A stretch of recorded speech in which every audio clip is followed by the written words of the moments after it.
നമസ്കാരം. മലയാളി വാർത്തയിലേക്ക് സ്വാഗതം. വാട്സാപ്പ്, ടെലിഗ്രാം, മറ്റു ലൊക്കേഷൻ അധിഷ്ഠിത ആപ്ലിക്കേഷനുകൾ എന്നിവ ഉപയോഗിക്കുന്നത് പൗരന്മാരോട് ഉപേക്ഷിക്കാൻ ആവശ്യപ്പെട്ടിരിക്കുകയാണ് ഇറാൻ. പൗരന്മാരുടെ ഡേറ്റ ഇസ്രയേലിലേക്ക് വാട്സാപ്പ് കൈമാറുമെന്ന് ആരോപിച്ചാണ് ദേശീയ മാധ്യമത്തിലൂടെയുള്ള ഇറാന്റെ ആഹ്വാനം.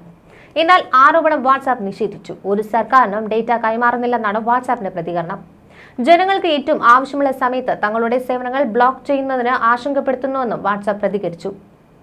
ആപ്പ് എൻഡ്-ടു-എൻഡ് എൻക്രിപ്ഷൻ ഉപയോഗിക്കുന്നുണ്ടെന്നും ഡേറ്റ പങ്കിടുന്നില്ലെന്നും വാട്സാപ്പ് അധികൃതർ പറയുന്നു. നിങ്ങൾ എവിടെയാണ് ഉള്ളതെന്ന് ഞങ്ങൾ ട്രാക്ക് ചെയ്യുന്നില്ല. ആർക്കാണ് സന്ദേശം അയക്കുന്നത് എന്നതിന്റെ ലോഗുകൾ ഞങ്ങൾ സൂക്ഷിക്കുന്നില്ല. ആളുകൾ പരസ്പരം അയക്കുന്ന സ്വകാര്യ സന്ദേശങ്ങൾ ഞങ്ങൾ ട്രാക്ക് ചെയ്യുന്നില്ല. ഒരു സർക്കാരിനും ഞങ്ങൾ വിവരങ്ങൾ നൽകുന്നില്ല. അയച്ചയാൾക്കും ഉദ്ദേശിച്ച സ്വീകർത്താവിനും ഒഴികെ മറ്റാർക്കും സന്ദേശങ്ങൾ വായിക്കുവാൻ കഴിയാത്തതായി തുടരുന്നുവെന്നാണ് എൻഡ്-ടു-എൻഡ് എൻക്രിപ്ഷൻ വ്യക്തമാക്കുന്നത്. വാട്സാപ്പ് അധികൃതർ വ്യക്തമാക്കി. സമീപ വർഷങ്ങളിൽ ഇറാൻ വിവിധ സമൂഹ മാധ്യമ പ്ലാറ്റ്ഫോമുകൾ ഉപയോഗിക്കുന്നത് നിയന്ത്രിച്ചിരുന്നു. 2022 വാട്സാപ്പും ഗൂഗിൾ പ്ലേ സ്റ്റോറും നിരോധിച്ചിരുന്നു. 2023 അവസാനത്തോടെയാണ് ഈ നിയന്ത്രണങ്ങൾ പിൻവലിച്ചത്. ഇൻസ്റ്റാഗ്രാം, ടെലിഗ്രാം എന്നിവയ്ക്കൊപ്പം ഇറാനിൽ ഏറ്റവും കൂടുതൽ ജനങ്ങൾ സന്ദേശം അയക്കുവാൻ ഉപയോഗിക്കുന്ന ആപ്ലിക്കേഷനുകളിൽ ഒന്നാണ് വാട്സാപ്പ്. ഇന്റർനെറ്റ് മോണിറ്ററിംഗ് ഗ്രൂപ്പായ നെറ്റ്ബ്ലോക്സ് ചൊവ്വാഴ്ച രാജ്യത്തുടനീളമുള്ള ഇന്റർനെറ്റ് ഉപയോഗത്തിൽ 75% കുറവ് കാണിച്ചതായി പറയുന്നു. ഇസ്രയേലുമായുള്ള സംഘർഷം വർദ്ധിച്ചു വരുന്ന സാഹചര്യത്തിലാണ് ഈ കുറവ് വന്നിരിക്കുന്നതെന്നും നിർണായക സമയത്ത് പൊതുജനങ്ങൾക്ക് വിവരങ്ങൾ ആക്സസ് ചെയ്യാനുള്ള കഴിവ് പരിമിതപ്പെടുത്തുമെന്നും ഗ്രൂപ്പ് പറയുന്നു. ഫേസ്ബുക്ക്, ഇൻസ്റ്റാഗ്രാം, ത്രെഡ്സ് എന്നിവയുടെ മാതൃ കമ്പനിയായ മെറ്റയുടെ ഉടമസ്ഥതയിലുള്ളതാണ് വാട്സാപ്പ്. രാജ്യത്ത് അശാന്തിയുടെ സമയത്ത് ഇറാന്റെ സ്വേച്ഛാധിപത്യ സർക്കാർ മെറ്റയുടെ പ്ലാറ്റ്ഫോമുകൾ മുമ്പ് ലക്ഷ്യമിട്ടിട്ടുണ്ട്. ഇറാനെതിരെ ഇസ്രയേൽ ആക്രമണം ശക്തമാക്കിയതോടെ കഴിഞ്ഞ 5 ദിവസത്തിനിടെ 17 രാജ്യങ്ങളിൽ നിന്നുള്ള 600-ലേറെ ആളുകൾ ഇറാനിൽ നിന്ന് അസർബൈജാനിലേക്ക് രക്ഷപ്പെട്ടതായി റിപ്പോർട്ടുകൾ പറയുന്നു. 110 പൗരന്മാരെ ഇന്ത്യ ഇറാനിൽ നിന്ന് അർമീനിയ വഴി ഒഴിപ്പിച്ചുവെന്ന് അർമീനിയൻ വാർത്താ ഏജൻസി റിപ്പോർട്ട് ചെയ്തു. 51 രാജ്യങ്ങളിൽ നിന്നുള്ള 1200-ലേറെ പൗരന്മാർ ഇറാനിൽ നിന്ന് അസർബൈജാനിലേക്ക് കടക്കുവാൻ അനുമതി തേടിയെന്ന് അസർബൈജാൻ വിദേശകാര്യ വക്താവ് ഐഖാൻ ഹജിസാദേവ് അറിയിച്ചു. ഇത്ര ആളുകൾക്ക് അനുമതി നൽകിയെന്ന് വ്യക്തമാക്കുവാൻ അദ്ദേഹം തയ്യാറായില്ല. Russia, US, Germany, Spain, Italy, Serbia, Romania, Portugal, China, Vietnam, UAE, Georgia, Belarus, Kazakhstan, Kyrgyzstan, Tajikistan, Uzbekistan എന്നീ രാജ്യങ്ങളിൽ നിന്നുള്ള 600-ലേറെ ആളുകൾ അസർബൈജാനിലേക്ക് കടന്നതായി പേര് വെളിപ്പെടുത്താത്ത സർക്കാരിന്റെ വൃത്തങ്ങൾ സൂചിപ്പിച്ചു. രാജ്യത്തിന്റെ അതിർത്തിയിലെത്തിയവരെ ബസിന്റെ രാജ്യ തലസ്ഥാനമായ ബാക്കുവിൽ എത്തിച്ച ശേഷം സ്വന്തം രാജ്യത്തേക്ക് പോകുവാൻ അവസരമൊരുക്കിയത്. ടെഹ്റാനിൽ നിന്ന് എത്രയും വേഗം ആളുകൾ ഒഴിഞ്ഞുപോകണമെന്ന് ഇസ്രയേലും US പ്രസിഡന്റ് ഡൊണാൾഡ് ട്രംപും ആവശ്യപ്പെട്ടിരുന്നു. ഇറാൻ കീഴടങ്ങിയില്ലെങ്കിൽ അമേരിക്ക എന്താണ് ചെയ്യാൻ പോകുന്നതെന്നാണ് എല്ലാവരും ആകാംക്ഷയോടെ ഉറ്റുനോക്കുന്നത്. അമേരിക്കയ്ക്ക് ഇറാൻ ഒരു എതിരാളിയല്ല. എങ്കിലും പടക്കിറങ്ങിയാൽ അമേരിക്കയ്ക്ക് നിമിഷങ്ങൾ മതി ഇറാനെ ചുട്ടു ചാമ്പലാക്കുവാൻ എന്നതാണ് വാസ്തവം. മിക്ക ഗൾഫ് രാജ്യങ്ങളിലും അമേരിക്കയ്ക്ക് സൈനിക താവളങ്ങളുണ്ട്. ഏത് ഉത്തരവും നടപ്പിലാക്കുവാൻ തയ്യാറായി അനേകായിരം പട്ടാളക്കാരാണ് ഇവിടങ്ങളിൽ ഊഴവും കാത്തിരിക്കുന്നത്. മാത്രവുമല്ല, അറബ് രാജ്യങ്ങളുടെ ഐക്യം ആഹ്വാനം ചെയ്ത് ഇറാനെ തീർക്കുവാൻ അറബ് രാജ്യങ്ങളും അമേരിക്കയുടെ ഒപ്പം ചേരുമെന്ന കാര്യത്തിലും ഒരു സംശയമില്ല. വിയറ്റ്നാമിലെ പ്രമുഖ തുറമുഖമായ ഡാനാങ്ങിൽ അമേരിക്കയുടെ വമ്പൻ പടക്കപ്പലായ USS നിമിറ്റ്സ എത്തിയിരിക്കുകയാണ്. ഇസ്രയേൽ ഇറാൻ സംഘർഷത്തിന്റെ പശ്ചാത്തലത്തിലാണ് ഈ കപ്പൽ ഇവിടെ എത്തിയിരിക്കുന്നത്. നേരത്തെ ഇന്തോ പസഫിക് മേഖലയിലാണ് കപ്പൽ നിരീക്ഷണ പ്രവർത്തനങ്ങളിൽ ഏർപ്പെട്ടിരുന്നത്. മധ്യപൂർവേഷ്യയിൽ നിരവധി തിരക്കുകൾ ഉണ്ടായിട്ട് പോലും അമേരിക്കൻ പ്രതിരോധ സേന ഏത് ആക്രമണം നേരിടുവാൻ സജ്ജമാണെന്നാണ് വൈറ്റ് ഹൌസ് വൃത്തങ്ങൾ അറിയിച്ചത്. അമേരിക്കയെ ഏതെങ്കിലും തരത്തിൽ ആക്രമിച്ചാൽ ഇറാനിൽ അമേരിക്കയുടെ സായുധ ശക്തി മുമ്പൊരിക്കലും കണ്ടിട്ടില്ലാത്ത രീതിയിൽ പതിക്കുമെന്നും ട്രംപ് ഇറാന് മുന്നറിയിപ്പ് നൽകുന്നുണ്ട്. ഇസ്രയേലിനു വേണ്ടി അമേരിക്ക ഇടപെട്ടാൽ മേഖലയിലെ ഇവരുടെ താവളങ്ങൾ ആക്രമിക്കുമെന്ന് ഇറാൻ നേരത്തെ തന്നെ ഭീഷണി മുഴക്കിയിരുന്നു. ബ്രിട്ടനും ഫ്രാൻസും ഇതേ മുന്നറിയിപ്പ് ഇറാൻ നൽകിയിരുന്നു. സൗദി അറേബ്യ, കുവൈറ്റ്, UAE, തുർക്കി, ഇറാഖ്, സൈപ്രസ് തുടങ്ങിയ നിരവധി രാജ്യങ്ങളിൽ അമേരിക്കയ്ക്ക് സൈനിക താവളങ്ങളുണ്ട്. ഇപ്പോൾ മിഡിൽ ഈസ്റ്റിൽ ഏകദേശം 46,000 അമേരിക്കൻ സൈനികരാണുള്ളത്. കൂടാതെ നിരവധി പോർ വിമാനങ്ങളും കപ്പലുകളും ഇവിടെ അമേരിക്കൻ സൈന്യത്തിന്റെ കൂടെയുണ്ട്. കൂടാതെ അമേരിക്ക വെടിനിർത്തൽ ആഗ്രഹിക്കുന്നില്ലെന്നും ട്രംപ് വ്യക്തമാക്കിയിരുന്നു.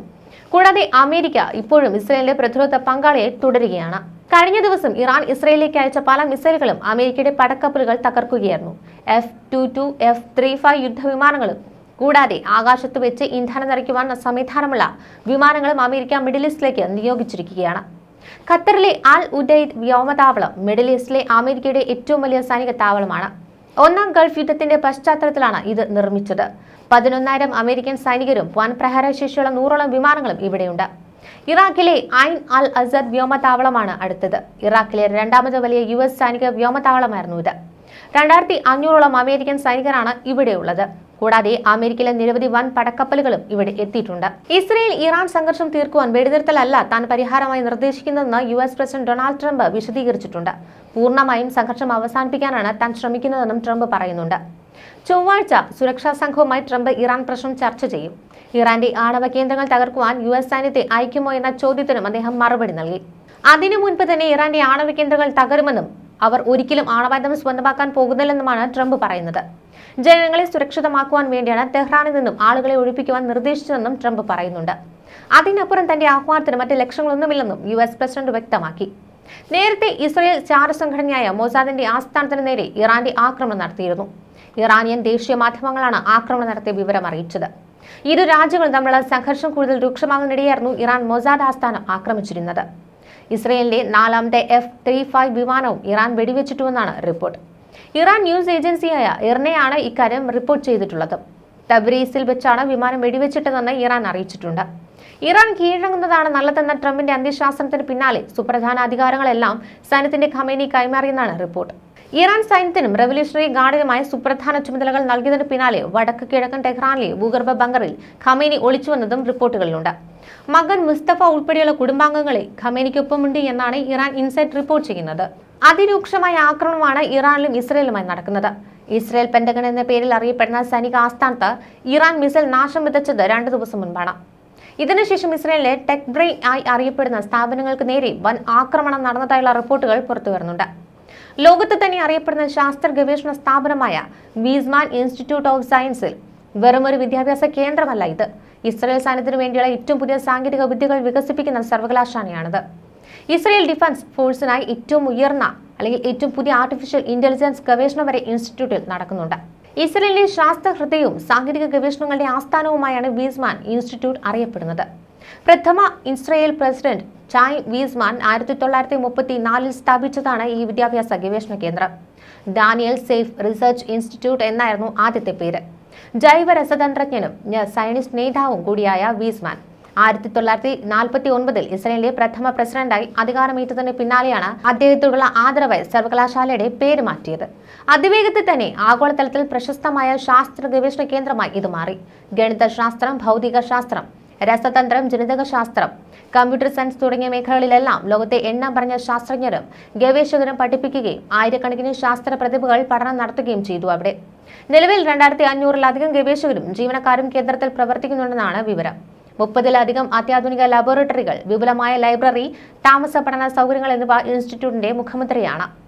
ഇസ്രയേലിലെ ശാസ്ത്ര ഗവേഷണത്തിന്റെ കേന്ദ്ര ബിന്ദുവാണ് വീസ്മാൻ ഇൻസ്റ്റിറ്റ്യൂട്ട്. എന്നാൽ അതിലപ്പുറമാണ് ഇസ്രയേലിന് ആ സ്ഥാപനം. സ്ഥാപിത കാലം തൊട്ടു തന്നെ രാജ്യത്തിന്റെ സൈനിക സാങ്കേതിക രംഗങ്ങളിൽ നിർണായക സംഭാവനകളാണ് ഈ സർവകലാശാല സമർപ്പിച്ചുകൊണ്ടിരിക്കുന്നത്. ഇപ്പോൾ ഇൻസ്റ്റിറ്റ്യൂട്ടിന്റെ AI, ഡ്രോൺ, സൈബർ പ്രതിരോധ ഗവേഷണങ്ങൾ ഇസ്രയേലിലെ സൈനിക സാങ്കേതിക രംഗങ്ങളുടെ നട്ടെല്ലാണ്. പ്രതിരോധ ആവശ്യാർത്ഥമുള്ള artificial intelligence, drone technology, cyber security മേഖലകളിൽ സുപ്രധാന ഗവേഷണമാണ് ഇവിടെ നടക്കുന്നത്. ന്യൂസ് ഡെസ്ക് മലയാളി വാർത്ത.